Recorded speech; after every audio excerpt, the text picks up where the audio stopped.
Now I'll admit, when Apple started to make the bigger sized iPad Pros, I actually thought, hey, that's a really good idea. And then I saw the price and I was like, well, maybe not that great. Well, here it is in 2022 and I thought, hey, why not buy an older iPad Pro 12.9-inch version to see how it is, since I never got one back in the day, and I really don't want to buy the newest versions available because, well, they're kind of expensive. You can actually find the iPad Pro 12.9-inch 3rd gen version that I have here on the used market for actually pretty affordable prices, starting around $500 or slightly more for some refurbished ones. The one I have here is 256 gigabytes of storage. I went with the Wi-Fi only version to keep the cost down, but they come in 64 gigabytes, 256, 512, or all the way up to 1 terabyte of storage. You get 4 gigabytes of RAM, 6 gigabytes of RAM if you get the 1 terabyte storage. Nice thing is you still get USB-C for charging, which means it's really easy to connect external drives or even use my charging cables from my Android phone. With the 12.9-inch version I have here, the screen is 2732 by 2048 resolution, so whether you're watching YouTube videos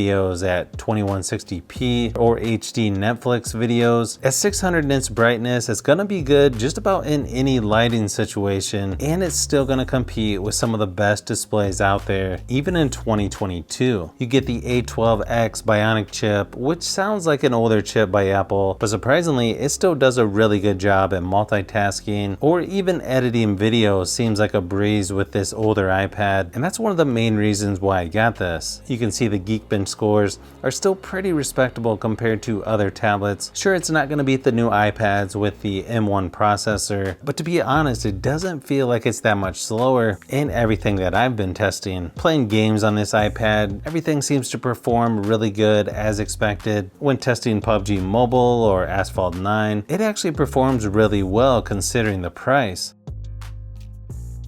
You won't get Touch ID on this iPad, but you will get Face ID. I wasn't sure if I would like that at first, not having the Touch ID, but so far Face ID actually works pretty good on here. As far as software goes, you're gonna get the latest and greatest version of iPad OS, and it's gonna feel like you're using just about any other iPad that's came out within the last couple years. You can even use the same keyboards from the newer iPad Pros, since they're gonna be the same dimensions. Now, if I had to guess, judging by Apple's past, you should enjoy software updates for probably a couple more years on this. You've got a 9,720 milliamp hour battery. I did a battery drain test on this, and surprisingly it gets the same battery life as the new iPad Air 5. Not the greatest out there, lasting 5.5 hours, but still enough power to get you through the whole day of normal usage, especially if you turn the screen brightness down. Now obviously, if you're going to be doing video editing all day, yeah, that's going to drain it quite a bit faster. But you also get the quad speaker setup, which is nice and loud, and it actually has 4 speakers, not 2 that makes it look like it has 4, like on the new iPad Air 5. Here's a quick sample just to give you an idea of what it sounds like.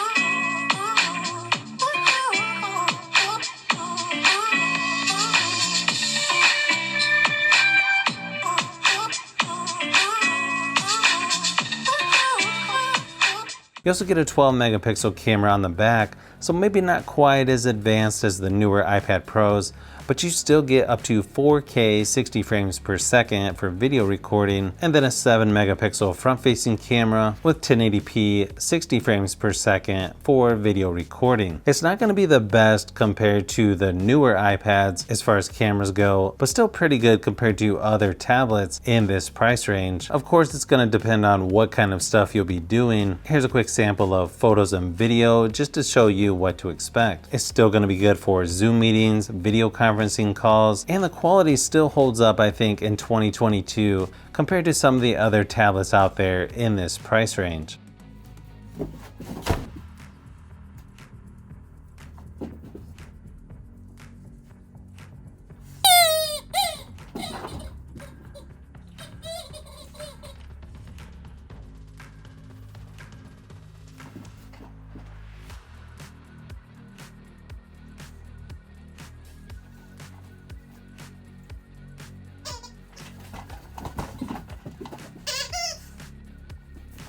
So after using this iPad for a week or so, I have to admit, you get a lot of value in this older iPad. Obviously, if you have a lot of money sitting around, you'd probably just want to get the newest iPad Pro that's got the M1 processor. But for those of you who like to save money, like me, I definitely recommend checking out an older iPad Pro 3rd gen version that I have here. And if you can get one with at least 256 gigabytes of storage, it's just gonna make things that much easier for just about everything.